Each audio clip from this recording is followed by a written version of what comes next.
This is Anime Out of Context, a comedy review podcast hosted by a weeb of the highest order, alongside a cynical man who knows nothing about anime. Our show features spoilers, explicit language, and poor fact-checking. Neither of our hosts are experts on any topic, and none of their opinions should be taken as fact. Thank you for listening, and enjoy.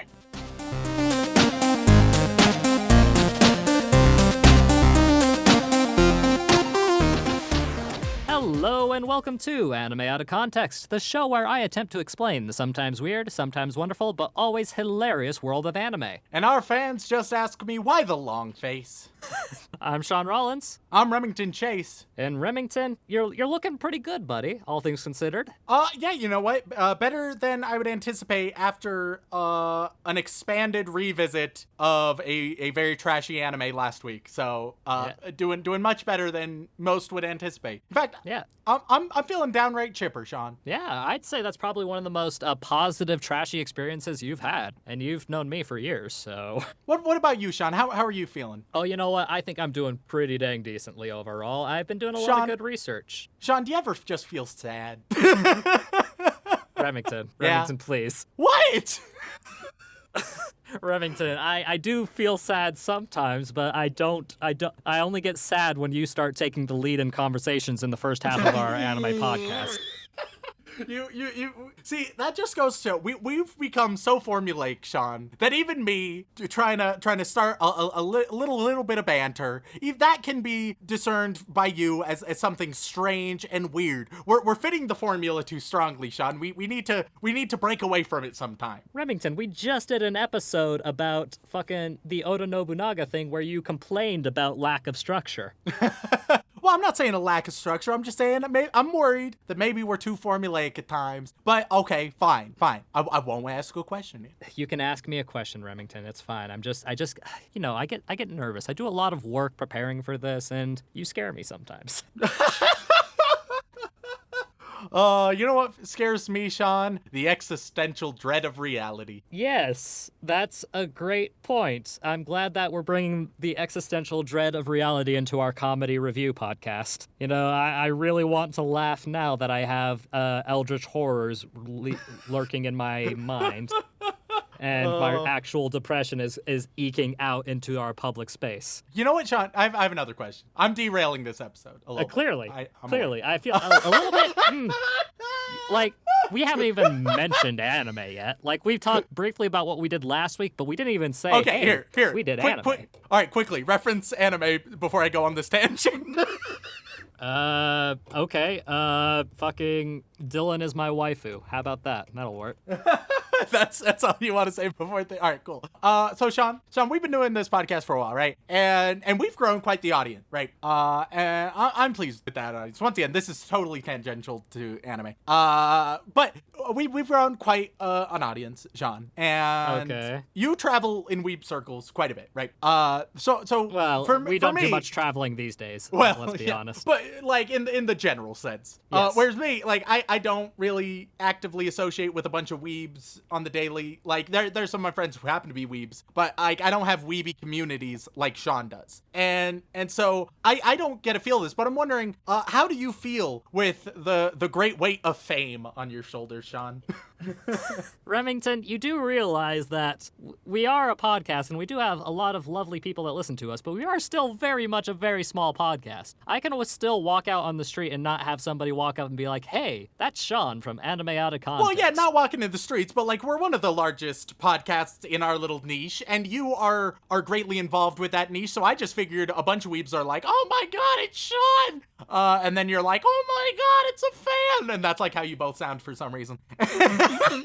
Actually, it's more along the lines of, hey, aren't you that asshole? That asshole who likes this show but not this show for whatever reason? All right, Sean, back. All right, focus. Okay, What's happening this week, Sean? Well, Remington, I have a very good show lined up this week. We hit something pretty heavy-handed last week, I feel. There was you know a lot what? I would agree. We covered like multiple couple deeper than anticipated concepts, Sean. Yeah, a lot of depression was touched on, a lot of like imposter syndrome, a lot of weird and horrible sexual crimes as well. It was pretty heavy stuff. It wasn't like your Saturday morning good feeling moment. Oh, you know what, Sean? Speaking of like imposter syndrome and terrible sexual stuff. So with our fans, I've been posting a couple more polls on the social media, right? Oh, you haven't.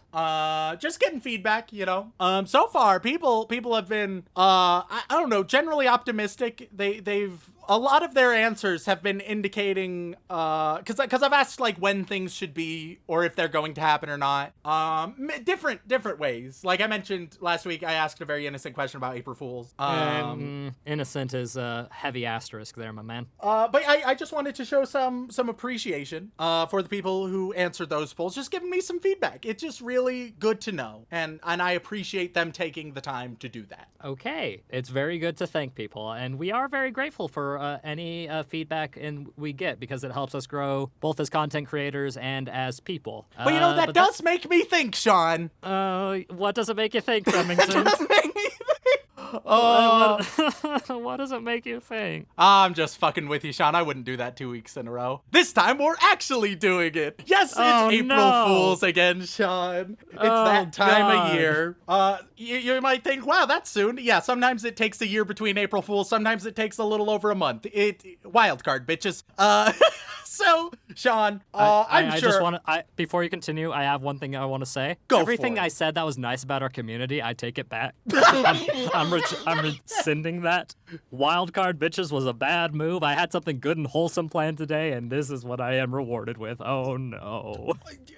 Wholesome will be great for next week, Sean. We'll both want it. Because, Sean, I've mentioned this before. There's been critiques of the past times I've taken over these episodes. Mostly from me, but go on. Mostly from you. People saying it's not anime, it's live action, it's French, it's CGI, that's not even Harry Potter, what the fuck is going on? Like a lot of critiques. And I completely valid and reasonable critiques, I might add. Agree to disagree. You know, we all have different perspectives, but you know, I want to break the mold for once, right? Because I've noticed the past few April Fools that we have had and we've shared together, Sean. It's been subtle, but I felt like you were not having a good time. Is that fair to say? Subtle. Yeah, I think you tried to hide it, but I'm your friend, and I think I picked up on it a little bit. If we were a higher production value podcast, right here is where I'd put a clip of all the a compilation of me freaking the fuck out in the various April Fools episodes. But since I'm not a dick to our editor, I'm not going to ask for that. Instead, you guys can probably just imagine all of my screaming and tirades. And if I have to hear that goddamn Code Lyoko song one more time, I am going to fucking truck coon myself to a new world. Well, you know, Sean, even though you torture me plenty, and obviously completely unintentionally through my April Fools, I've ended up torturing you, even though I had the best of intentions. There are still times where you have shown me something that you've truly liked. And there are times where we can join together and like something together. And it's rare for this podcast, frankly. But those moments happen, Sean. And so I figured on this lovely April evening that we are recording this, that I would share something I love with you. If that's the case, then that thing is long since rotten.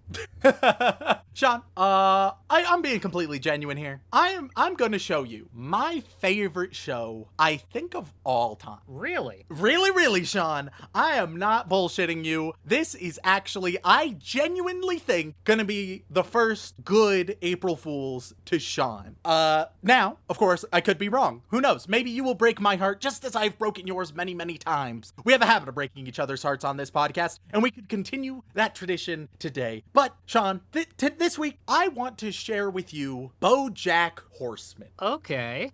Now, Sean, I know you haven't watched all of Bojack Horseman. Have you watched any of it, or what do you know of Bojack Horseman? I know that Bojack Horseman his name is Bojack, and he is in fact a horseman. You're fucking nailing it, Sean. Great start. And if I remember correctly, if I can allude to your foreshadowing, we share a very similar thing, simply known as extreme clinical depression. Yes. Oh, and much more. You see, Bojack Horseman, the titular character is, of course, our main character. We're hanging out with him, Sean. And Bojack Horseman, he was really big in the 90s, right? He had this show, Horsing Around, right? Super popular. It was the Full House of his day, Sean. I can't say I've seen it, unfortunately. Well, you know what? That's fine. Don't worry. Plenty of others had. So, you have this classic icon who got rich off of super popular 90s wholesome sitcom. Now we are 20 years after that, right? Okay. 20 years after the fact, maybe 25 to 30 in that range. And Bojack now, he's not really done a lot since the end of Horsing Around. He has a really big house because he was in a super popular sitcom. And he drinks and he has frivolous sex and occasionally pretends to have a meaningful relationship or two. But he's not really going anywhere, Sean. Am I gonna have to be thinking about animated horseman sex? You won't have to think about it. I'll be honest with you, Sean. You are going to see animated horseman sex. Oh, come on. Fortunately, it's... I mean, in my mind, it's never played to titillate and stimulate. Though, who knows? I don't know your taste, Sean. Who knows? Look, I'll say it right now. Most American animated styles don't do much for me. I especially not when they have horse heads. Yeah, no, that's very fair. So yeah, Bojack, he's just a 50-year-old former sitcom, a little bit washed up, a little bit listless in life. He has an agent and former girlfriend, who's a cat named Princess Carolyn, right? And he also... Hold on. Pump the brakes. Yeah. The horseman is dating a cat girl? Yeah, there are all sorts of anthropomorphized animals, Sean. You should be used to it. You have anime for this shit. Okay. And he also has... Follow-up question. Yes. Are there normal humans in this show? Well, I'm glad you asked, Sean, because Bojack also has a freeloading roommate named Todd. Todd, he's just a regular dude. He's a nice, chill stoner, goes on wacky adventures. He's been in Bojack's house. He just went to a party at Bojack's house and never left. So he's a nice 20-something human boy, just chilling around, doesn't pay rent or anything. He's also trying to figure out what life is, but in a much more free-spirited, optimistic kind of way, right? Some other important characters. Eventually, Bojack, he's in the process of writing his story, all right? His great autobiography. And he has a great deal with Penguin Publishing, and which is run by penguins. I'll tell you right now, Sean, you're a man who loves puns. Good God, there's so many puns in this show. I'd be very disappointed if there weren't. Both overt and also just background details. Like, they won't say the pun, they will just have the pun off in the background and let you piece it together. I mean, as soon as you said Penguin Publishing, I was like, oh, it's gonna be actual penguins, and I'm gonna love that. Hell yeah, brother. But Bojack, Sean, have you ever tried to write something, but then just somehow you just don't? You just don't. You should. You're gonna. Definitely gonna. But then you just don't. I promise I'm working on the fanfictions, Remington. You don't need to be so pointed with your accusations. So, Bojack is also in this exact position, right? He has been very bad at writing. So eventually, Penguin Publishing is like, fuck it, we're gonna get you a ghostwriter. All right, we're gonna get you a ghostwriter, and it's gonna be... Is it an actual ghost? No, it's not. Don't be fucking ridiculous. What's supernatural nonsense? I'm sorry. Fuck? I'm sorry. I just thought the penguins would get the horse a ghost. I'm sorry. I'm sorry that I stepped into McElroy podcast territory. Let's just get back on track. No. So, the ghostwriter is Diane. And Bojack, he's immediately a bit interested in Diane. She just seems like... And what is Diane? She's just a person, a normal human. So he's interested. He throws a party. Diane shows up. He's like, great. But then, as it turns out, Diane, unfortunately for him, has has a boyfriend, Sean. And that boyfriend is Mr. Peanut Butter.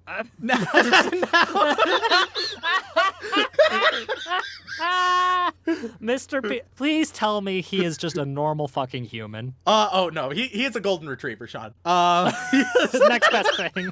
And he was a former sitcom rival of Bojack Horseman. Like he had a sitcom at the same time as Horsing Around that was basically horsing around, but like trying to be cooler. So that complicates things. And Mr. Peanut Butter, he's always just like so optimistic and happy and successful. God damn it, he's the foil of Bojack. And so this is story, this like a Tim Allen versus George Lopez thing, or sure, yeah, you can view it that way. And those are just two sitcom people. I don't know if they actually have any kind of.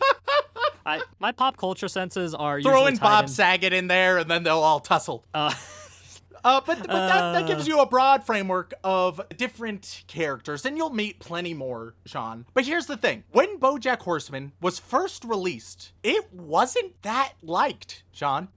Because here's the thing. I think Bojack Horseman is probably my favorite show of all time. But the first few episodes, they're not bad. But I don't think that Bojack Horseman passes the 3-episode test. The first 3 episodes are okay, but they play it off as a very mundane comedy that you've seen a million times. So it's like, okay, sure, this is fine, but it's not different or interesting yet. The next 3 or so episodes, they start to show a little bit more, some promise, some potential. And then the rest of season 1 knocks it out of the ballpark. To give you a frame of reference, let's go to Rotten Tomatoes, Sean. Okay. Season 1. Does it not have a Mal page? No, yeah, unfortunately, there's no Mal page for Bojack Horseman. That's a shame. But season 1, it caused a lot of people to give up early on, give up in the first few episodes, and it only has a 69% on Rotten Tomatoes, which isn't the worst. It's still fine. Honestly, I'd say it's quite nice. Yeah, hey. But I don't think it's representative, as you can see, because season 2 has 100%, season 3 has 100%, season 4, 97%, season 5, 98%, season 6, 96%. It is insanely well beloved after that. Genuinely, after the first, I would say 4 episodes, the show is amazing, but those first 4 episodes don't depict what I adore about this show. And so obviously, the corollary of this is, Sean, I can't have you just watch a few episodes. Oh no. No. So the good news is that this is something I love, and I unironically think that you will like it too. The bad news is I need you to watch the first season, Sean. Oh, good, wonderful.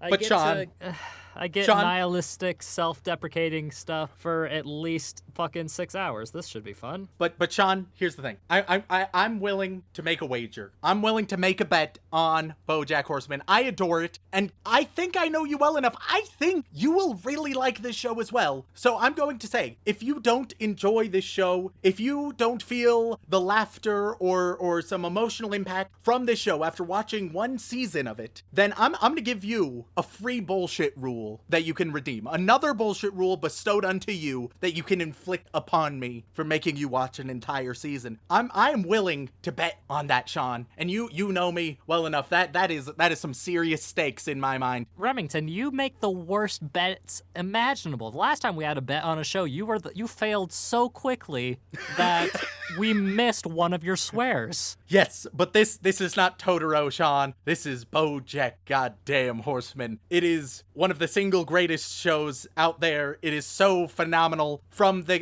character work, the amazing voice acting, especially from Will Arnett, who fucking nails it. It has a bop of an intro song. Oh shit, Will Arnett's in it? Hell, Will Arnett is Bojack Horseman, son. Oh shit. The main stars, you'll almost certainly recognize at least a few names. We got Will Arnett, Amy Sedaris, Allison Brie, Paul F. Tompkins, Aaron Paul. Those are the ones casting as the ones that I've told you about. Oh. And they all fucking nail it, Sean. The first season probably is just like the worst season, but I still think that it's an amazing season, especially after the first few episodes. I genuinely think you are going to like this show. So yes, it's an April Fool's, Sean. I'm taking over, but I'm doing it for some good reason this time. I'm actually improving for this one time.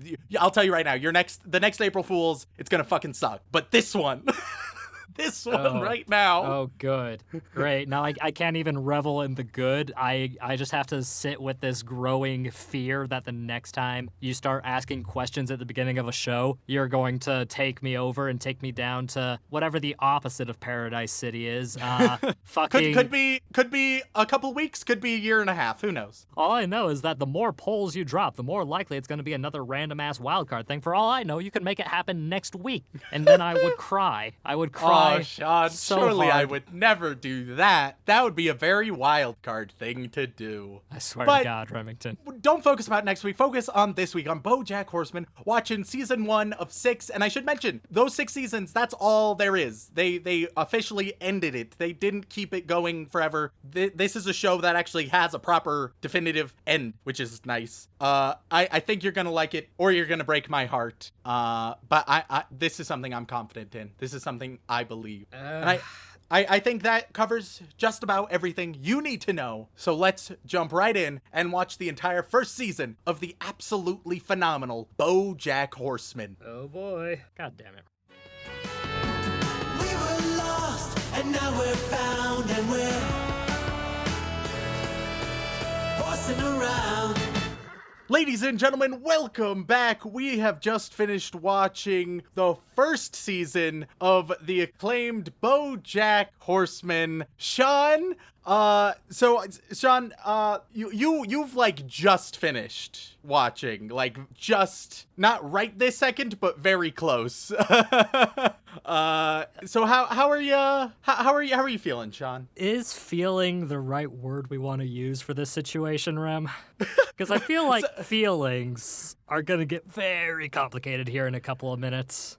So here's the interesting thing. I've shared like my favorite thing with you, Sean, and even though season 1 is the weakest, I still think that it's very valuable. So you could be leading into either you being emotionally destroyed a little bit, or about to emotionally destroy me, and it's an interesting position to be in with that as a possibility. But before we jump in, obviously there's going to be spoilers for the first season of BoJack. Which, by the way, when I jumped into this, I did not think BoJack Horseman would be a show where spoilers were, necessary. I thought it was going to be like, different, your typical American slice of life thing with a lot of oppression flavor thrown in, and, it'd be almost, like episodic, as it were. But no, it's actually a full continuous story, which surprised me. Yeah, it is a continuous narrative. There will be little side stories, and like obviously every episode has its own thing going on, but very much so the overarching narrative is the thing. And so with that, I figure we can just jump into it, cover the episodes broadly speaking in order, unless there's another way you'd like to handle it, Sean. I mean, broad, we're gonna have to be really fucking broad here, because if you're gonna watch BoJack Horseman, you really shouldn't be listening to this part of the episode. Yeah, because... might I just say, regardless of what Sean is going to end up saying, I've laid my cards out on the table. This is probably my favorite show of all time. I would so strongly recommend anybody watch the first season to see how you feel about it. Well, you're gonna feel things, that's for certain. yes. So we'll see if Sean agrees, but yeah, spoiler warning, like just watch it before listening, please, dear God. Oh fuck, oh dear God. So with that, let's start out with episode 1. So episode 1, it opens up, and we actually start off the season with an interview with BoJack, seeing what he's been up to, and a little bit about horsing around. And this frames the show very nicely, I think. BoJack talks about how, sometimes you just want to watch a show about good, likable people who love each other. And after a hard day, no matter what happens, that after 30 minutes, it'll all be okay. And, I think that's just a great way to frame what we're about to explore. Don't you, Sean? In a way, you're correct, because what that first episode did was set up the entire premise for the show and how it was not going to be like that. Yeah, in many ways, BoJack is an anti-sitcom in every way. Yeah, which explains why you like this show so much, Rem. It reminds me of that Australian comedy group that you really enjoy. What are they called again? You're talking about Auntie Donna, which Yes. is great. A great absurdist comedy. Auntie Donna, absolutely fantastic. And there's definitely a lot of absurdist tendencies in BoJack as well. They embrace it. It's not just mindless, random bullshit. It's very well thought out absurdity. Yeah, no, it's when I first jumped into it, Rem, I'll be honest, I thought I was gonna get like a Family Guy experience with an actual writing team. And I would argue for the first like 3 episodes, that's more or less what you're getting. Exactly. Which is why definitely I don't think it passes the 3-episode test. I Yeah, watched first all 3 three episodes, they're fine, but they're nothing special the first 3 episodes. Yeah, I jumped into it and watched all 3 episodes at once. This would soon be the downfall of me, deciding to binge the series in bursts rather than just spacing it out over the week. Yep. By the way, for a company that likes to binge things, like make content that is like, hey, a new season of this just came out, why don't we make a day and binge everything? Do not do that with Bojack Horseman, or else you will cry. And Yeah, not like I will say, continue. not like a heartfelt, emotional cry, like, you know, like watching a Weathering with You or a Your Name or fucking Les Miserables, for Christ's sake. It's more like a, oh, I'm the horse. Oh no, I'm the horse. Rem, why am I the horse? I didn't want to be the horse, but why am I the horse? It's definitely, well, you know, we'll explore why you're the horse, and why all of us are a little bit the horse, and including all of us have a part of many other characters as well. But yeah, it definitely, it'll emotionally kick you in the balls, and it does not give a shit about that. So episode 1, it more or less just introduces you to all of the characters I shared in part 1, and it's like these first 3 episodes, they do all build to what the show is. So I don't know if I would like just say skip them, but it's more like it'll get better. Don't worry about it. Yeah, you cannot skip these episodes. Yeah. Like, you would be even more lost if that was the case. No, you have to watch every single episode. Just space it out, man. Fuck's sake. But before we get into where I'm still reeling. I just finished it like Yep. 15, 20 minutes ago. I'm Fresh off. Yeah.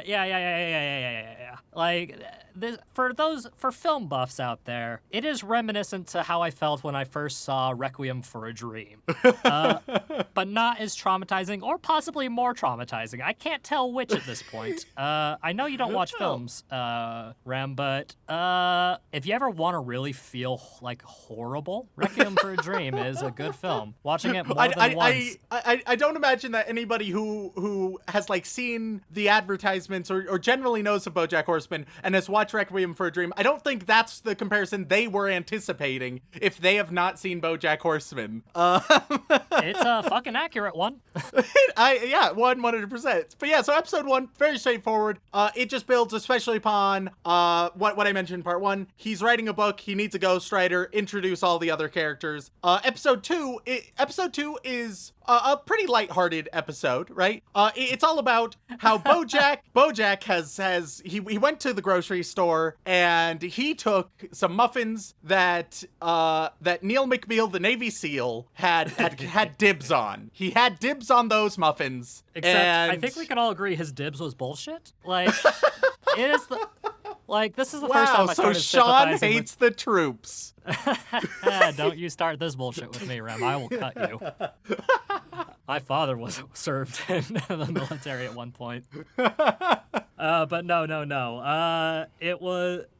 Oh man. So yeah, it's literally the most realistic, unrealistic celebrity scandal I've ever watched. And I don't keep up to date with celebrity scandals because what essentially happens is he takes the muffins that he has dibs on by leaving them into another part of the store, which is just a dickish move to do in first place. Like, why would you do that in the first place? Like, that part wasn't really clearly explained. I mean, for the sake of the joke and whatnot, but and the goof and all that and setup. But if you're the type of person who's like, hey, I'm gonna buy these things, so I'm gonna stick these in somewhere completely different part of the store and come back for them later, you're an asshole.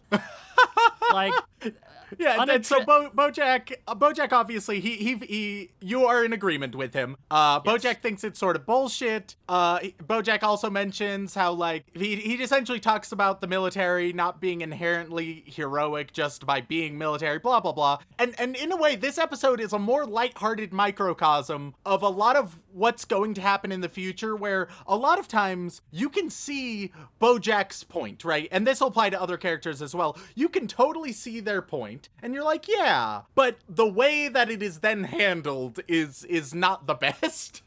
That is the understatement of a century. Because not only does it turn into a scandal where he has to apologize on TV, he also uses it as an excuse to view his actual opinion while quote unquote apologizing, and then it just kind of gets written off because Mr. Peanut Butter, God fucking damn it, Mr. Peanut Butter, has a bucket on his head. And we'll definitely we'll get into more of Mr. Peanut Butter in a bit. You know, we can talk about him a little bit now. So Mr. Peanut Butter, I mentioned he's like the foil to Bojack, especially in season 1. What I've always found interesting about season 1, when you are introduced to Mr. Peanut Butter, my first impression was that Mr. Peanut Butter was actually going to be a really arrogant asshole. And while he's definitely full of himself to a certain extent, asshole definitely, at least not directly, applies. He doesn't have malicious intent. He's more just oblivious. He's a dog. I mean, he's a goddamn dog in every way. You know what he is, Remington? He's fucking Subaru from ReZero. That's exactly what he is. Because he's not malicious, right? Yeah. And he has good intent, it seems, for the most part, except for a few instances where he definitely did not have good intent. But he's also a colossal dumbass who causes problems for people around him. But then again, that could also be applied to Bojack. But hey, guess what? They're opposites of the same character, which is, that's another can of worms that I'll have to unpack. But yeah. Let's transition to episode 3. Episode 3 entitled... Oh, yeah. Question. This is a deep lore question that I need you to answer for me. I will try my best. What's Mr. Peanut Butter's full name? Mr. Peanut Butter? Is his first name Mr. or his first name is Mr.? Yeah, of course. And his last name is Peanut Butter. Okay. Yeah, they've said it. They've said it many times. I assumed you would have picked up on it. I mean, like in anime and Japanese culture, usually you add like a honorific, like a Mr. or a San or a Senpai or whatever, to denote a specific person. So forgive me for being lost in this American stuff. No. Well, not just American. This isn't. This is more just dog. This is the dog's naming convention. You know. Yes. Don't worry. If you continue watching, you'll see his family and their names as well. But let's get there's into more of them. Oh no, there's more of them. So episode 3, entitled Prickly Muffin, introduces us to a new character, Sarah Lynn. Would you like to tell us? The show gets really fucked up. Yeah, a little bit. It's kind of fucked up to begin with, right, Rem? But this third episode is where I started to realize, oh no, I know what I'm about to get into, and Shit if it goes dark. right. Yeah, if it goes where I think it's gonna go, I'm not gonna be a very happy boy. So would you like to share who Sarah Lynn is, or would you like me to do that, Sean? Oh, I can do that. It's easy enough. All right, I mean, go ahead. The lore. I'm not an expert in Bojack lore. Quite the opposite, in fact. But I feel like I was able to gather this much. Sarah Lynn was one of the young daughters that Bojack adopted in his TV show Horsin' Around. The youngest one, who Bojack was. I don't want to say grooming, because grooming is not the right word. Like for show business. In the show, he was grooming like for show business, but not necessarily for more, with a strong asterisk as we're about to talk about. Yeah, because, he gave some advice about the showbiz world, but also incredibly fucked her up in the process, and we get, like, a time-lapse of where she is now, and can I just say, I don't know much about celebrities, but is Lindsay Lohan an acceptable reference here? Oh, yeah, Sarah Lynn fills that sort of, like, Lindsay Lohan, Britney Spears type role of famous when young, and then turning into an uber star, and then their life sort of goes off the rails. And there's lots of parallels parallels to be drawn between Sarah Lynn and Bojack, right? And how Yeah. fame has corrupted them in a lot of ways. But now Sarah Lynn, she's no longer that cute kid from horsing around. Now she is a famous pop star, sort of like a Kesha style pop star. Who's discovering her sexuality, or even it's a little bit past that, because she was that in her prime, but now it's even past her quote unquote prime. Like, oh god, she's in her early 30s or something. So even though like she's still very young, especially compared to Bojack, she's past her pop star prime. I mean, 30 isn't that old, but you know, what do I know? What do I know? You don't know Hollywood or how that changes. It's later. But yeah, and so what exactly happens in episode 3, Sean? You mentioned it got decently fucked up. Obviously, Sarah Lynn comes back into Bojack's life. All right, so that's a nice Okay. they're reconnecting. All right, so what ends up happening is Sarah Lynn comes back into life because Bojack is emotionally distraught. And I'll tell you right now, every single episode starts with Bojack Horseman's emotional issues, because he immediately causes a problem for himself and all those around them. And the episode is usually him trying to fix it. And I say him trying to fix it, more like everybody around him trying to fix it. And maybe it'll get fixed at the end, maybe it won't, maybe things will just get worse. It's very complicated. But essentially what happens is runs into Sarah Lynn. Sarah Lynn is severely addicted to medication. And I say medication, I mean everything from cocaine to heroin to fucking like oxygen. Like Whatever's around, if it has brother. the table drug on it, then you could imagine that she's gonna try and snort, sniff, or swallow it. Yep. Which is bad. And he tries to send her to rehab, you know, as you would do if you were concerned about your friends and family. But she's Yeah. like, nah, rehab's for suckers. I like drugs. And he offers to take care of her instead, which essentially just leads to her squatting in his apartment and inviting a shit ton of lemurs to Yep, party yep. nonstop, 24/7. I have a question about this episode, Rem. Of course. Why lemurs? Well, from my deep lore zoological research, they do like to move it. Okay, listen here. Listen here. I know this came out in 2014, but you do not. That was outdated for even then, I'll admit. But it was a Yeah. good one. But yeah, so then their relation. So Bojack, he tries to do a good thing, but doesn't fight back too hard when Sarah Lynn denies that, and their relationship takes a bit of a turn, I would say. Yeah, which brings me to my second question, Rem. Yep. This is probably the biggest question I have about the whole series. One that has actually kept me awake at night because I Yep. don't know the answer, and I'm not sure I want to know the answer. How do babies make? How do babies make in Bojack Horseman, Mr. Remington? Because, real talk, animals are a thing, but they're not a thing, and it seems like, I'm beating around the bush here. Basically, Bojack Horseman bones down with his childhood star that he's known since she was like 9 or 12 or whatever, which is all kinds of fucked up and makes the grooming statement seem a lot more reasonable. But the follow-up question is a whole connection. He has an ex-girlfriend, right? That's a cat, right? And he's a horse, Yep. very clearly. Yep. And the cat wanted to have children. Yep. What would have happened if Bojack Horseman was a good person and actually committed and actually tried to have children with the cat, princess, whatever her name is? Princess Carolyn, yeah. So, broadly speaking, from Is it from Pokemon what- rules? Is it Pokemon rules? Like whichever is the female gender will be the offspring? Not quite. From what we've gathered, there's nothing like no hard canon of this to my knowledge, but from what Oh, don't we've say seen, hard. from what we've seen, essentially it's just like one trait, so they have a 50-50% chance of, in this case, they would either be a cat or a horse child, right? So that's broadly speaking how it is. Okay. And I'm gonna do a little jumping around because I have other questions. Yeah, Later go for on, it. there's a family we see, and everybody in this family is human except for one goat. Where did goat come from? Where did the goat come from, Remington? And why is that there? And why does it have a Boston accent? First of all, not a goat. I think you're talking about the sheep, the black sheep of the family. Oh, god damn it! How did I miss that one? But, I mean, adoption is still a thing. Or maybe some really Was wacky he recessive genes. That I could don't know. definitely have been the case, but still, like, if that was a joke and I missed it, then that's my bad. But if it wasn't, where'd goat come from?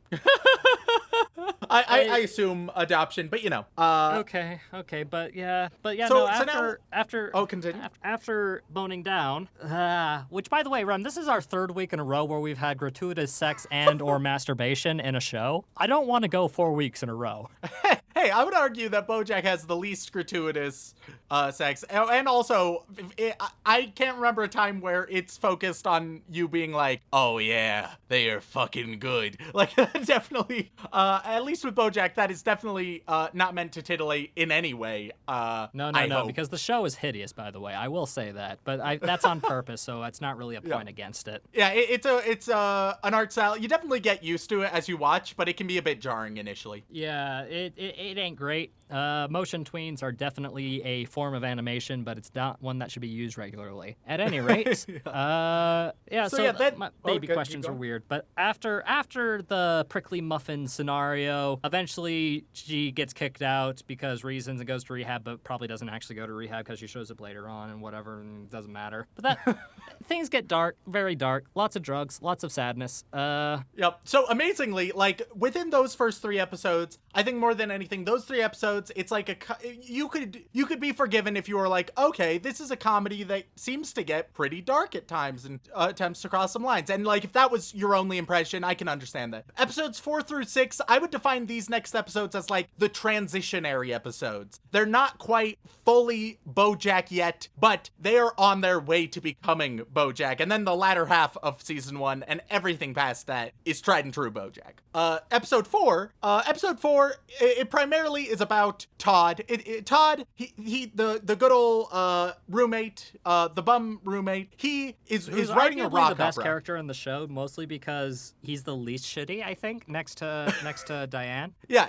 It definitely helps. He's a bundle of optimism and misadventure. And so he's writing a rock opera, right? And there's some stuff about like Diane's ex writing an article about Mr. Peanut Butter as well. But primarily we're doing the rock opera. And initially Bojack isn't super supportive of this. Well, no, because Bojack isn't supportive of anything that doesn't involve him. Yes. Fuck. It's very, very unfortunate. And the whole episode is essentially Bojack denying it at first, but then after some convincing by Diane, which Diane is like the closest thing to a good person in this show, which I feel like is her point. After some talking, more or less. convinces, and some weird psychology convinces him to have to support Todd. And the episode is- amazingly, once Bojack starts supporting Todd, there's significant progress being made, and an actual professional producer, it starts to show some interest. We get to see some really nice moments from Bojack, him and Todd's friendship. Things seem like they're gonna work out. Until Bojack gets self-centered again and completely ruins everything, including hiring fucking actors to sabotage everything he was worked hard for. Which, by the way, holy shit, that's fucked up. He didn't have to do so- that.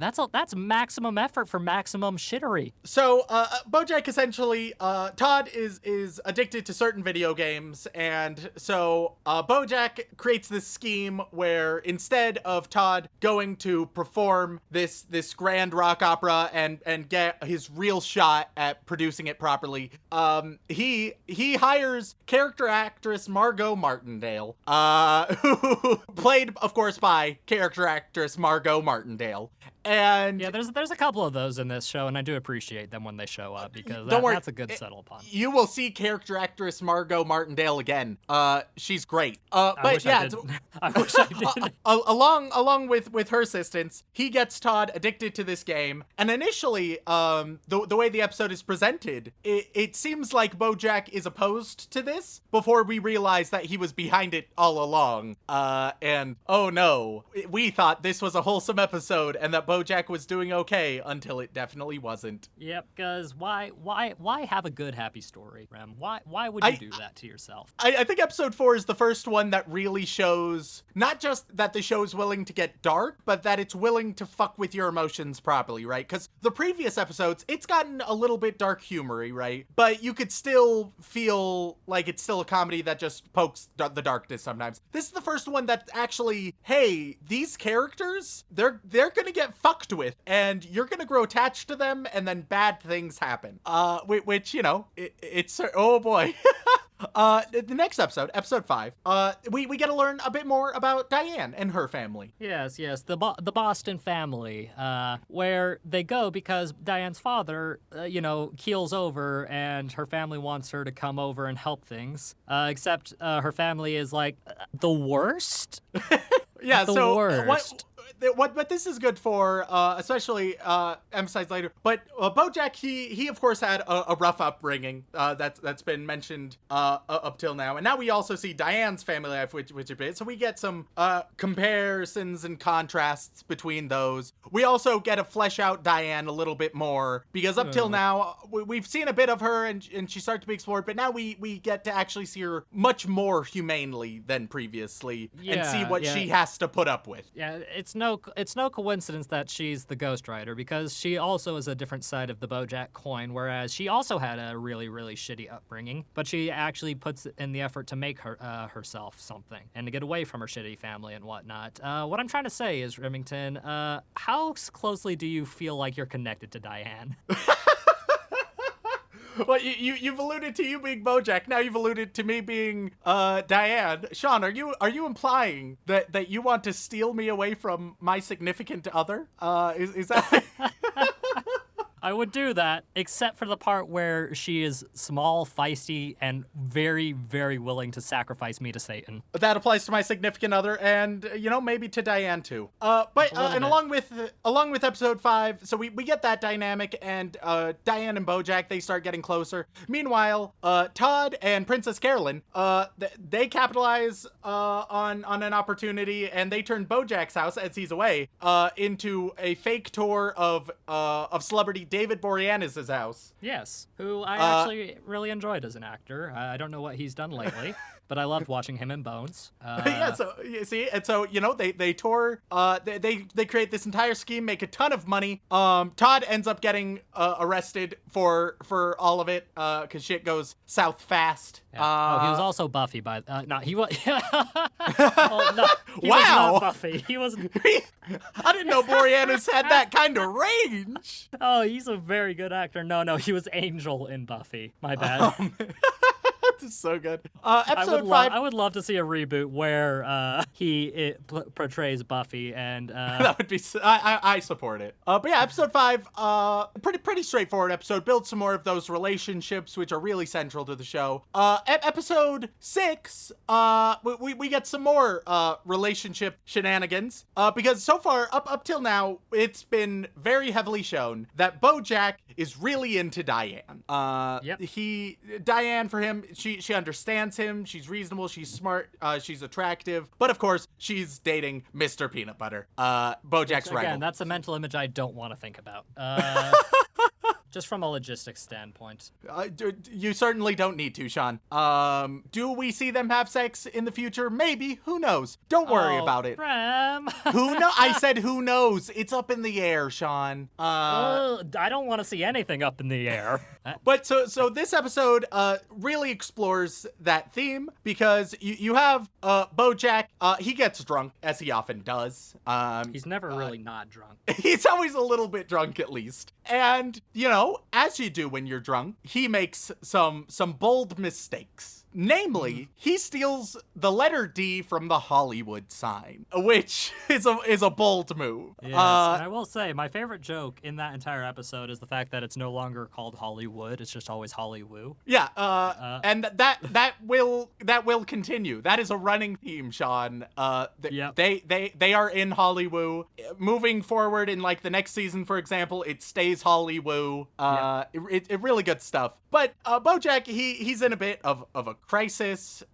This could cause a lot of problems, both between him and Diane, but also like legally. Fortunately, no kidding, because you don't really steal a national monument just because you were really drunk and you wanted to impress somebody else's girlfriend. Yeah, it was. It should be pointed out, all of this was just to one up like a D. I think it was a necklace with a D on it. Yes. That Mr. Peanut Butter had gotten Diane. Yeah, so he wanted to get an even bigger one. And he got the biggest D around.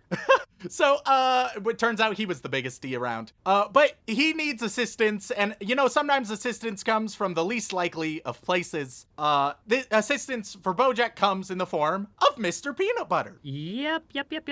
And at first it seems like it's going to be a really interesting episode where they actually, get closer together as friends and try and figure out, how to solve this problem, as well as, reconcile their feelings about how Diane goes. But then you remember this is fucking Bojack Horseman, and that's not how this goes at all. There's a lot of fighting and conversations, and then at the very end, they're talking about how Mr. Peanut Butter basically always copies what Bojack does and just succeeds because he's a more happy, genuine person. And Mr. Peanut Butter does the biggest dick thing on the face of the planet, first time for his character, really. In case you wanted to actually find him to be a truly enjoyable, decent person, he steals the D and does exactly what drunk Bojack was going to do to Diane, and makes it into a huge celebrity spotlight thing and gets a lot of press and positive feedback and all that jazz. Yeah. So he does sincerely help Bojack and get Bojack out of trouble. He does just then tilt it into a favorable version for him and his reality show. And interestingly, it's this grand gesture, it's shown to not really work. Diane feels a little bit uncomfortable about the whole thing. I mean, all the cameras, all the lights. Somebody offered me a giant D as well. I'll be quite honest. Meanwhile, also prepared for that. Also in this episode, you have Todd. He's in prison after the Boreanaz scam, and you have some nice bits about you know that old trope about who are you going to prom with? Well, you go to prom with both girls, and you just like run around the entire night before you're caught. You have that, but instead of prom and dates, you have prison gangs. Yeah, you got your choice between the Aryans and the fucking Latin Kings, which is very interesting and very funny, but also, Jesus Christ, they made him bite a curb at the end, which is very dark, dark, because nobody likes to be cheated on. Even gangs, especially gangs. I would say especially gangs. None of my exes have made me try to bite a curb. Granted, I haven't cheated on any of them, but the point still stands. Todd has to get some tattoos for the different gangs. Tattoos which he will forever have. I mean, tattoos, they're permanent, and now Todd has some permanent tattoos. Yeah, forever. I have noticed that. And that's one thing that's really nice about this show is the continuity, especially back in 2014. It's become a bit more common since then, but especially around 2014, it was even more notable than it is now. Continuity is very strong in Bojack, to the point where the communities and the Bojack fans will constantly be on rewatching, they'll be like, oh shit, this thing I didn't even realize has been a part all along. And Sean, you'll eventually have those moments. It's the Futurama continuity. Yeah. Right? So now, keep going. Yeah, because I mean, that's what happened a lot in Futurama, because every time you go back and see the flashback to Fry getting frozen, you'll see a lot of the new weird shit going down when it's presented from a different angle. I love it when cartoons are willing to have that kind of linear continuity. It's very good. 100%. So now that covers the first half of this season. I've already stated this first half of the season is building up, right? And in fact, there were quite a few review sites who had a rule that they would watch 5 or 6 episodes of a show, right, before reviewing it. They actually had to change their review. Most famously, I think it was IndieWire had to change its reviewing policy just for Bojack Horseman because having just 6 episodes wasn't good enough. Because by now you have a good idea of what Bojack is, but it's the second half that you really start to feel it. And I think that I don't want to feel it though, Rem. That's the problem. Episode 7 is a really good transition into that, because while Bojack is fucking himself up, episode 7 is primarily a Princess Carolyn episode. Yes. So Princess Carolyn, we've seen a bit of. She's Bojack's agent and ex-girlfriend, right?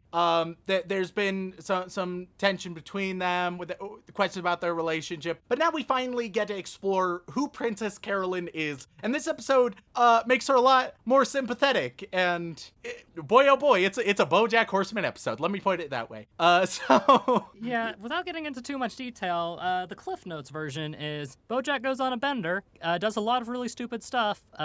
Carolyn has so much shit going on at work where she almost loses her job and everything that she's worked her entire life for, almost gets back into a relationship with Bojack until Bojack kind of comes off his bender and does some more stupid shit, which leads into other episodes. And by the end of this episode, I just thought to myself, oh no, I'm going to hate finishing this series. This is going to be rough. Oh no. Yeah, and the ending of episode 7 is like we've had dark and gut punching moments before, but I think the ending of episode 7 is the first real oh shit ending of an episode, because it's not crazy or intense or dramatic. The ending of this episode is just Princess Carolyn. She's just tried her hardest. She's put in a lot of work. She's at the agency late at night all alone, and sure enough, she gets an alarm that it's her 40th birthday. Congrats. Happy to celebrate. And as someone who recently had their birthday, thanks for that, Rem. I mean, I may not be 40, but fuck, I still felt it. It's definitely a nice just reminder of our impending mortality. But what episode 7 does is it shows Princess Carolyn as hardworking, very efficient in a lot of ways. She gives a lot of effort to a lot of other people and doesn't get a whole lot back in many ways, especially like emotionally. No, I just want the kitty to be happy, damn it. I want everybody to be happy. An ongoing theme of this show is it feels so good when any of them are genuinely happy, and it will have moments where people are genuinely happy, and those are so nice. They're immediately taken away from you, though, so I don't see the point. It's always temporary. Let's move on to what many say is one of the best episodes of season 1, and the episode where, if you have not realized what Bojack Horseman is about, if you haven't figured out what type of show it is, episode 8, more than any other up till now, you'll figure it fucking out. Because it is also the darkest and most fucked up American show I've ever seen. So, Holy episode fuck. 8, titled The Telescope, so we learn about Herb Kazaz. Herb was an old friend of Bojack's. Herb helped Bojack early on get into comedy, helped him get on horsing around, and they just had great banter. They were together. They were bros, right? Their dynamic and their banter, it reminds me of a certain relationship that I might have. You and Dylan are very close. I know, me and Dylan always bantering.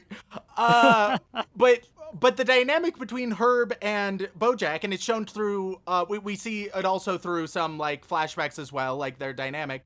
You can see how close they have been previously. Unfortunately, well, it's been a while since Bojack has checked in on Herb, and now Herb has cancer. He has ass cancer, which of course. But holy fuck, the most insensitive kind of cancer. And so Bojack is visiting Herb. Herb is not in good shape. He's visiting with Diane, right? So that she can also document stuff for the book if possible, and see this really raw relationship. And initially things are a little cold because Herb feels that Bojack has stabbed him in the back and abandoned him. But gradually through them talking, they start to fall back into their old dynamic, right? Diane sort of helps them banter together. Once they start bantering, in a way it feels like just like old times, and it feels real nice. Yeah, until Bojack fucks it up at the end. Like we've just said, all happiness is temporary. So Bojack, he tries to take somebody. He apologizes for betraying Herb all those years ago, and that's perfectly reasonable, right, Sean? Yes. But also reasonable is Herb's response. Yep, and the worst part is since Bojack is, not willing to take no for an answer when it concerns himself, they fight over it. He gets kicked out, and somebody's not alive anymore. Yeah, so Herb refuses to forgive Bojack, and we also in this episode get the single F-bomb of the season. Yeah, I did notice that. I'll tell you right now, Sean, every season has one F-bomb. They save it, and boy, do they utilize them like a motherfucker. So, so their relationship ends, and we're unfortunately, Herb is not long for this world. It's not great. And then, as Diane and Bojack are returning home after a clusterfuck of an evening, to put it nicely, Bojack, he's torn. He feels like he needs something. And so, as he's talking to Diane about everything, he decides that it's the perfect moment to make a move and plant one on her. Oh, God. One thing I have to add here, aside from this being a colossally stupid moment, which served the purpose perfectly, I don't like watching a horse face kiss a human person. It is not a good thing. It's weird. It's weird. It definitely is weird. Don't worry. There will be plenty of weirder moments. Look, I don't doubt that. But yeah, so that becomes awkward. She just awkwardly pushes him away, and oh no. Yeah, after episode 8, you just sort of in other shows, you'd be getting some resolution around now. But this episode just says fuck any resolution that you can possibly have. No, Bojack just fucked up one of his relationships and severely strained another one. What now? And then it just ends. Why? Because that's what you want to feel. And then Netflix is like, hey, you want to watch that next episode? No, Netflix, I don't want to watch that next episode, but I'm gonna, because you're making me, and I'm gonna hate it, but I'm gonna. Let's get into it. And the next, continue. Episode 9, in the process of all the shenanigans going on, Diane and Mr. Peanut Butter get engaged, which is great, awesome, wonderful, but not so good for Mr. Bojack Horseman. And because of that, Mr. Bojack Horseman is going to his bag of tricks, as it were, and is trying everything in his power to sabotage the wedding like a healthy adult should. Which is a good way to set up some awesome comedy moments, but whereas this would be a very funny, weird, interesting thing in a normal sitcom, every second you're watching him coming up with new and more absurd plans to destroy this wedding, and watch as poor Todd gets closer and closer to Mr. Peanut Butter as he's being used as a fucking plant, the more you're just like, God, Bojack Horseman, just stop it, man, please, just let this episode, I think, really emphasizes, like, because we've most of what people are gonna end up talking about for Bojack Horseman is like the emotionally resonant bits, but I don't want to present it as like that's all there is. I think there's some really good comedy all throughout the show, and like there's absurdity and such strong levity in moments, and those are great moments. They make the emotional moments sting that much harder because you're laughing with these characters, and oh yeah, that's real fun. Oh no, oh fuck, oh shit. And the way that this show plays with your emotions, favorable and unfavorable. Oh boy. Yeah, let me put it to you this way, Rem. Never in my life did I ever feel like I would watch anything with Wallace Shawn in it. And come out feeling like shit, because Wallace Shawn always makes me happy with whatever he's in. Yup. And in the next episode 10, that's where we get Wallace Shawn, just playing himself, because now there's a movie. Mr. Peanut Butter has sold the rights to his stealing of the big letter D, and now there's a movie, Mr. Peanut Butter's Hollywood Heist. And Mr. Peanut Butter, he got a role for Bojack on the movie because he's a friend, and Bojack is playing Mr. Peanut Butter. Wallace Shawn is playing Bojack, which is so fucking good. It's really good. It was hilarious. I loved it because Wallace Shawn can always make me laugh just by talking. But and of course we have the director Quentin Tarantulino. Oh, which I hated that. I hated that.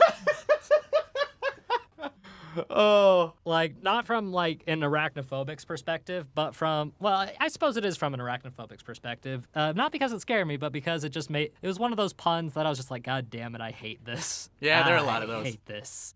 We also have this sort of romance within this episode between Naomi Watts, who's playing Diane, right? And so she's playing the leading lady alongside Bojack, who's playing the leading man. They start a relationship, but it's sort of shown that Naomi Watts, in her mind, is just just getting into the role, even off camera, is getting into the role of Diane. And in her mind, on camera, Diane is in love with Mr. Peanut Butter. But off camera, Diane, for Naomi at least, is in love with Bojack Horseman. Which just establishes it just blends all this fuckery into one. It's just one of those small things where it's like, oh, Bojack's getting something nice, at least for now. And it's like, oh, not really. And also, who knows what the fuck's going on with these relationship dynamics. It's all fucked. Yeah, no kidding. And at the very end, after everything's said and done, Diane leaks a chapter or two of the book onto fucking BuzzFeed. Which, by because the way, she was very well. What were you just continue? I will say the fact that they use BuzzFeed as a punchline several times in this series is very good, but it also explains why you have an obsession with BuzzFeed. Bojack has done this to me, Sean. She tried showing Bojack what she had written, right? The prototype, the rough draft, and Bojack hated it. So obviously, if he gets angry at her, and it's just like, what the fuck? And she feels bad because like she's proud of her work. So she's like, I'm not gonna just throw this all away and rewrite it. So she leaks it.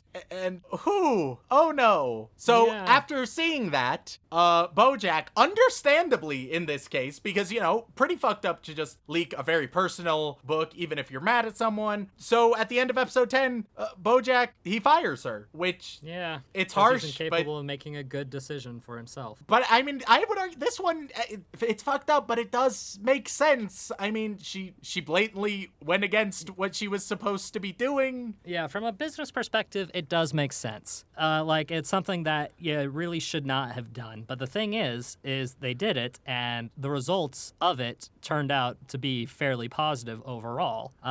Yes, Bojack had a right to be upset, but at the same time, my God, he could only think about himself so much so that he throws away anything he remotely cares about, and I hate that so much. Now we get to episode 11. Which, episode by the way, 11. Yep. That episode is titled Downer Ending, and I just want to alliterate, there's one episode after this. Yeah, so Sean, there's a trend with Bojack Horseman. It's like the 11th episode curse. The 11th episode of Bojack seasons, the second to last episode, they are some of the single best episodes on television of anything around. They also have a tendency to kick you in the balls emotionally. So fuck, man, it felt physical.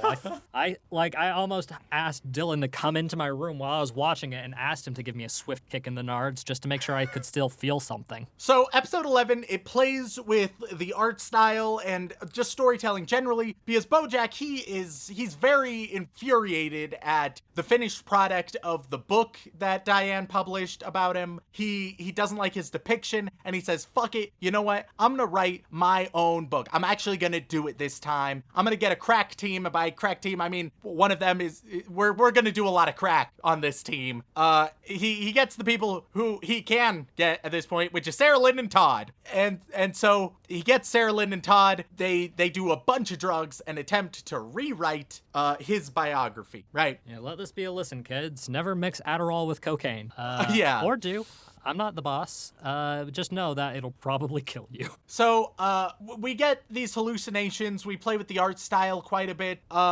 We also, in these bits, one of the most emotionally resonant parts, in my mind at least, is Bojack hallucinates a sort of alternate life that he could have lived, right? What if he had gone off with his former friend Charlotte, who was really close with him and Herb, right? What if he had just gone off with her and they just started a family up on the coast, just a cabin in the woods, had a family, and just lived a simple life instead of all this bullshit. But that's not the life that Bojack has. That's not how life even works, even if those decisions had been made. Yeah. And even if it was, it's not anything he can actually have, which is the part where I feel like I want to just sit down and cry because I feel horrible. Yeah. And yet, there's one more episode. More episode. And I would argue, within episode 11, we haven't even touched on the most emotionally resonant part, because as Bojack is struggling struggling along with these friends to write it. They're going crazy. Obviously, that doesn't work. He wakes up from his bender and he's not in a great state. He's pretty fucked up. But he goes to a ghostwriter convention where Diane is, and he apologizes for everything, and he pleads with her to tell him that he is a good person. He needs to hear that deep down he's a good person, even if he fucks up, even if he makes so many mistakes, there's still something good there, and she can't give him the response he wants. And that's how episode 11 ends. Yeah, emotionally resonant if the emotion you're feeling is depression. Finally, we get to episode 12. So the book has been properly published by this point. We're a few months after the fact. The book is an absolute hit. People adore it. It even wins a Golden Globe, beating out some other movies, which is a really nice moment of just winning Best Picture as the book. And I'll tell you right now, Rem, as soon as I got to that part, I was like, okay, how's it gonna get worse? How is this emotional high going to be taken away from me like my own child that I have raised from birth? And I just had a loss in my family, so it was really rough. That loss being my PC, which just died the other day, and I'm very sad about it. Yeah. So also in this final episode, we learn about Bojack's idol, right? Secretariat, a great racehorse who really inspired Bojack, and then who tragically had committed suicide. But there's a movie in the works being made about Secretariat, and that is the role Bojack has always dreamed of playing. Which I will say, I think this is a great bit of writing because it's the Secretariat thing started as a joke because, you know, he's a horse. Yeah. Ha ha ha ha. Yeah. He's a horse. But by the end, it's like, yes, Bojack, get that horse. Or rather, there you're was the horse. also yeah, get the role. And the reason, interestingly, why they chose Diane in the first place is because she had written a very popular biography of Secretariat, right? So you get a lot of intermingling. But yeah, here's this icon. He's twice the age of Secretariat when Secretariat died, but god damn it, he thinks he can do it. And one thing I appreciate about this show is that, like, Bojack is an absurd asshole, and a lot of the decisions he makes is not great. And even when you look at his acting in a sitcom, it's very sitcom acting, but they do allow him to actually be a good actor when the time comes, and this episode shows that. The time comes for him to be a good actor, and by God, he's gonna do so. Fortunately, you also have some Todd and Mr. Peanut Butter hijinks, some Halloween in January going on, which is great. And so you get some nice happy hijinks, Bojack striving for his goal, and in the end, he gets the role. Which is he great. Gets the... But I'm going to say it again. This whole time I was watching this, the dread, Remington, the sheer amount of fear that was building up within me throughout the whole thing. Because meta knowledge can be a bit of a bitch, especially since the only thing I know about Bojack Horseman, aside from what I've seen, is that there are 5 more seasons. Yeah. And also the fact that it gets even more depressing as you go. Yeah, and so the season ends with Bojack. We get glimpses into what all of the characters are up to, what they're doing at the end of the season. Bojack, meanwhile, just alone, he decides to go visit the observatory, the same place that he overlooked with Herb so many years ago and said they were going to own this place one day. He looks over it with his Golden Globe in hand. He just looks at it. He's told by one fan that he's his hero, and that's how it ends. That's at the end of season 1. And I have to say, Rem, the masochist in me wants to know what happens next. But at the same time, I don't think I can handle it. I watched the last 5 episodes all in a row today, Rem. Biggest fucking mistake I made. Bojack I'll tell you right now, Sean. Yeah. Practically everything from here on out is much closer to the last 6 episodes of season 1.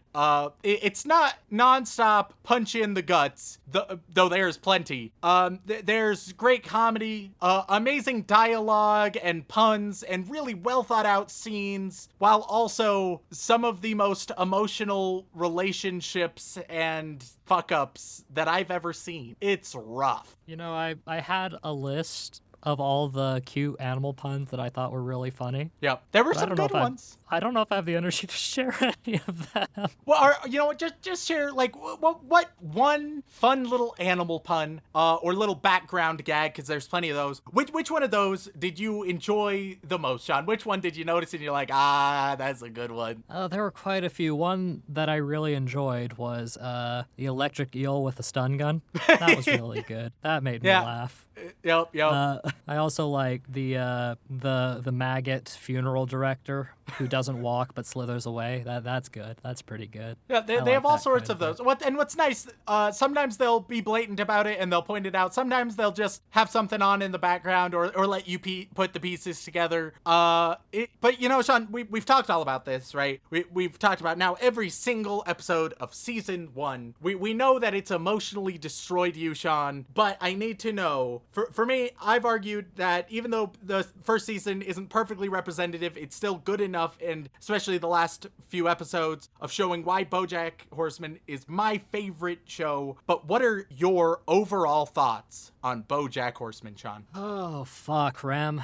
Usually when it comes to media, excluding anime, of course, you and I are usually two of the same mind. Every time we've gone to a film together, every time we've watched a TV show together, basically every time we've watched anything outside of anime, we have agreed. Like, it's part of the reason we're such good friends, is the fact that no matter our differences, we can almost always agree on the majority of content we consume. 100%. With a few exceptions here and there. And I will say this, I think Bojack Horseman is very well written. Like, it is surprisingly well written. Like, after the first 3 episodes, you can really start to see where all the thought was put into the show. And I can't really say heart, because heart would indicate positive emotions. The sheer amount of cynicism in this show is intoxicating. Once you start watching it, you have a hard time distracting yourself from it, because it's But hey, Sean, with you. what about all of the highlight absurdity, the silly, wacky comedy bits, the bunch of puns and the background gags? Rem, you do realize, I think you realize better than most, that those puns and jokes, the only thing they're there to do is highlight how fucked up everything is. Yeah. That brief second of levity, no matter how brief, to get a little snort of air out the nose, it's just to highlight how horribly fucked up everything in the show, in this world is, in these people's lives, in your life. We are the horse, Remington. I don't like the fact that we're the horse, but we're the fucking horse. Sometimes we're not always the horse. Sometimes we're the stoner friend. Sometimes we're the kitty agent. Sometimes we are the author who is just trying to do her best for what she enjoys. Sometimes we're a fucking stupid-ass dog. But no matter what the case is, the whole purpose of the show is to highlight the ugliest parts of humanity, and I hate that. But at the same time, it's something that needs to be brought forth from time to time. And I will say this right now, Rem, I do not think I like this show, simply due to the fact that it hurts me so fucking much because of how well written it is and how accurate it is to a lot of things and how much it makes me reflect on myself. And I don't know if I can ever recommend people watch it, but I know for a fact that if you're the kind of person that can actually sit down and watch everything, you are going to find the value in this show and it's going to resonate with you very clearly, while all the while it's ripping your guts out and stomping on them and, oh, yo, hey, you like puppies? Well, guess what? This puppy is a slightly narcissistic asshole who steals property as well as causes problems for his friends, but is also trying his best because he genuinely believes in the good things he's doing, but that's because he's a fucking person and not an actual puppy, and I fucking hate it, and yeah! All right. So before I ask the very final question, I'm just going to also ask, moving forward in future seasons of BoJack or the next immediate season, do you have any predictions for what you either think is going to happen in the future or what you or what you want to happen moving forward? Well, Remington, I can only tell you what I know from theater, Shakespeare, and the like. Comedy is tragedy plus time. And BoJack Horseman is defined as a comedy. But the problem is the comedy comes the comedy comes after you're watching. Not during. Not during. You'll know where the comedy is once you've done, because the whole series is tragedy after tragedy after tragedy. And then when you sit back and talk with your friends, you'll be like, oh, but wasn't that hilarious? And you're like, yes, that was hilarious and fucked up. It's a fucking post-comedy. When you're watching it, you're not going to be laughing so much. You'll get a few chuckles here and there. But by the very end of the first season, at the very least, and I can only assume more so afterwards, the level of comedy you experience is going to be entirely after the fact or on, God forbid, a rewatch. This is rough, bud. This is rough. Like, I can't say this is one of my favorite things I've ever seen. I will say, though, that I think it's incredibly valuable and may be worth watching, but with the extreme caveat that you do not watch this if you are feeling 1 iota of sadness, 1 milligram of depression, 1 microcosm of cringe or upsetness. Because if you do, and you watch more than 1 or 2 episodes in a sitting... Yeah, don't binge it. Good God.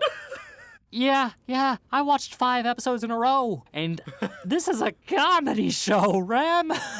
Sean, you know the crazy thing. Making thing. People chuckle. You know the crazy thing, Sean.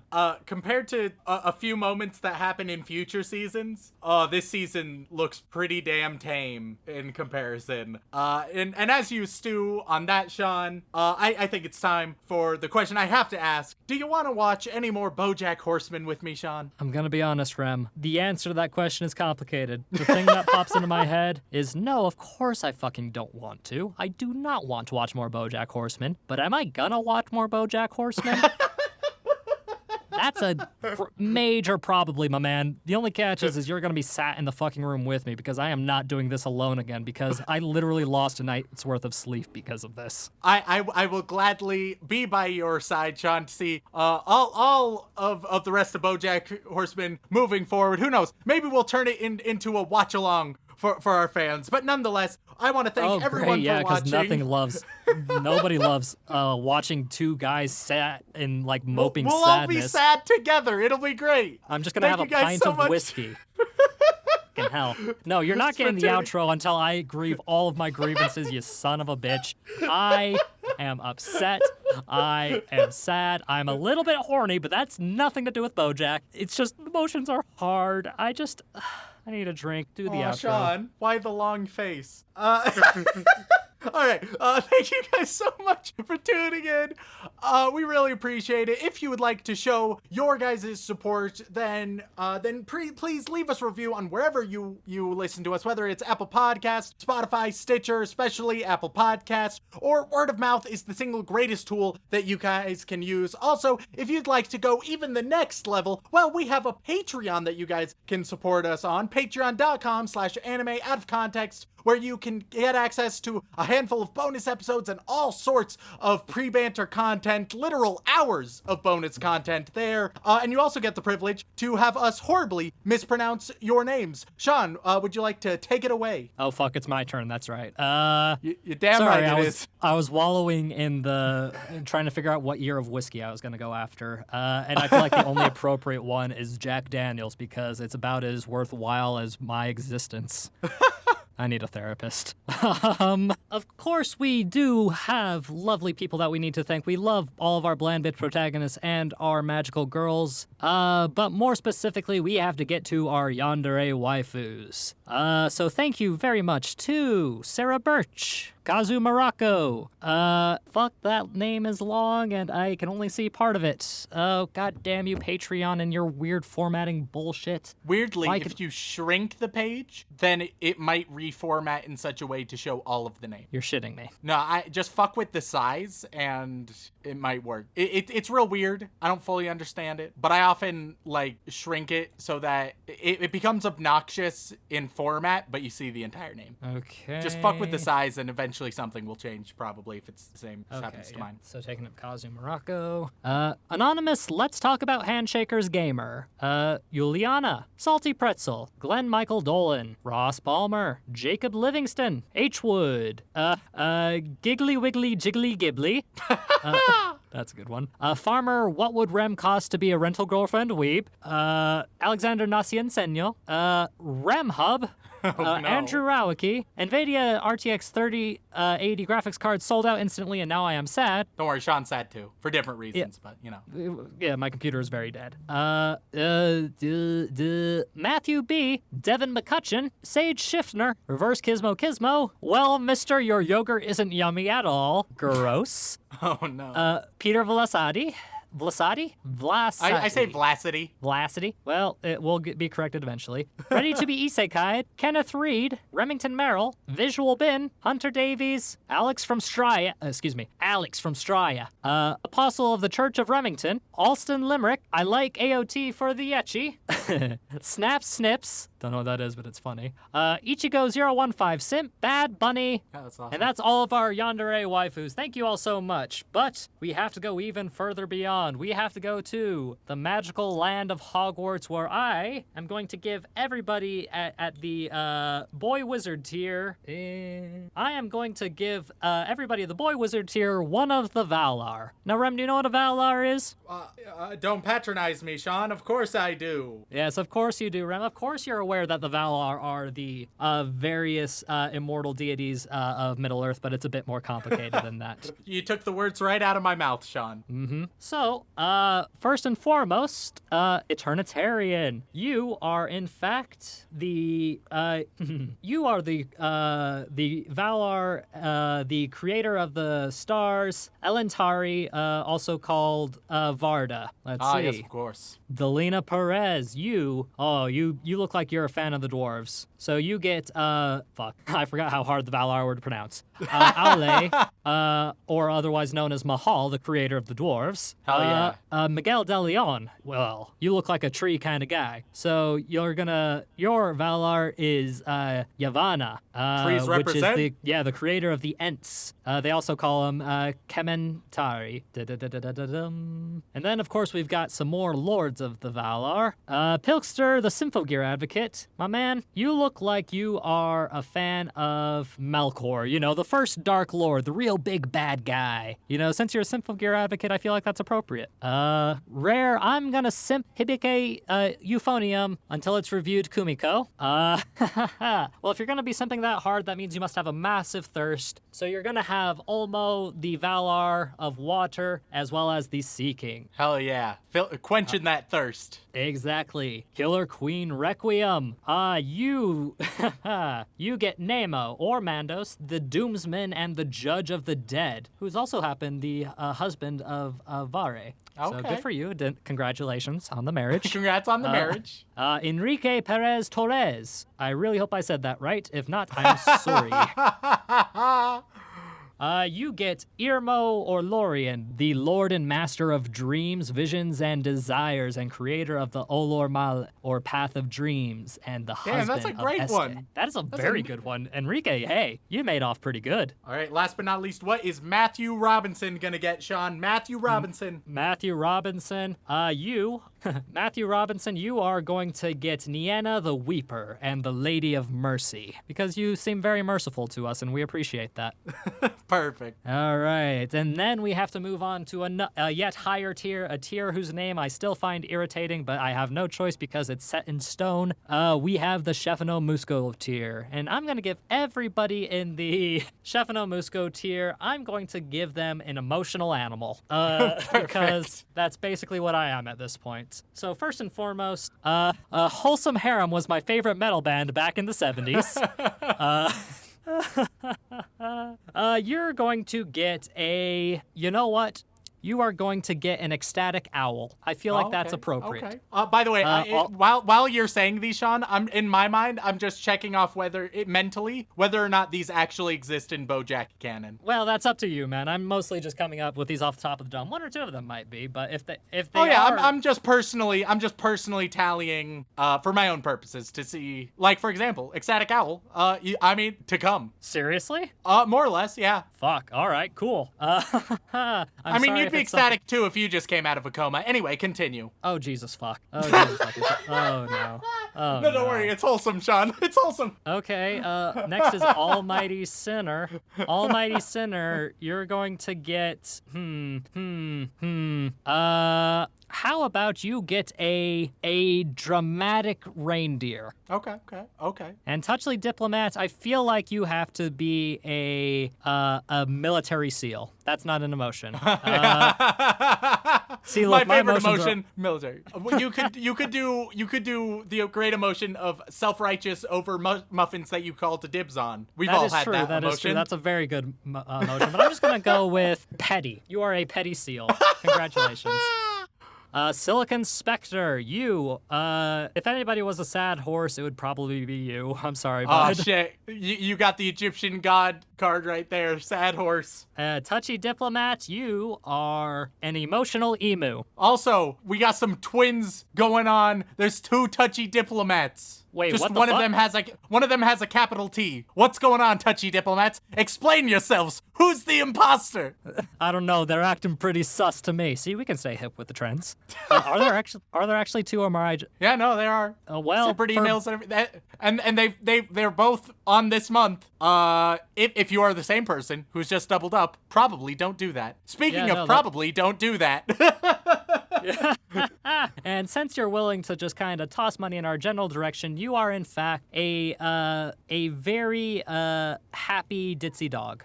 Continuing the thanks but probably don't do that train. Our last one. Yes, is Amoto Ahega Uwu, Waluigi for life.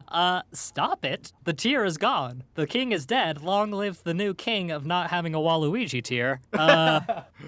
Please change your contribution. It is charitable, but you are gaining no benefit. Yeah, we love and appreciate you, but it's traumatizing. You can have the Waluigi name for eternity. We don't care. We're just concerned about your bank account, man.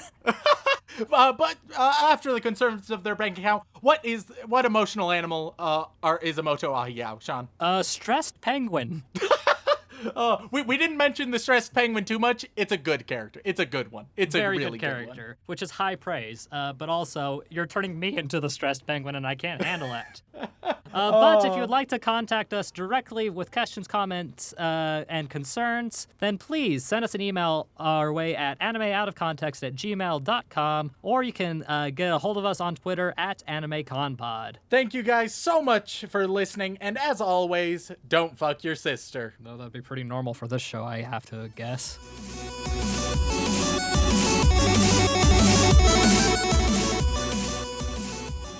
Ram, why am I the horse? I didn't want to be the horse, but why am I the horse?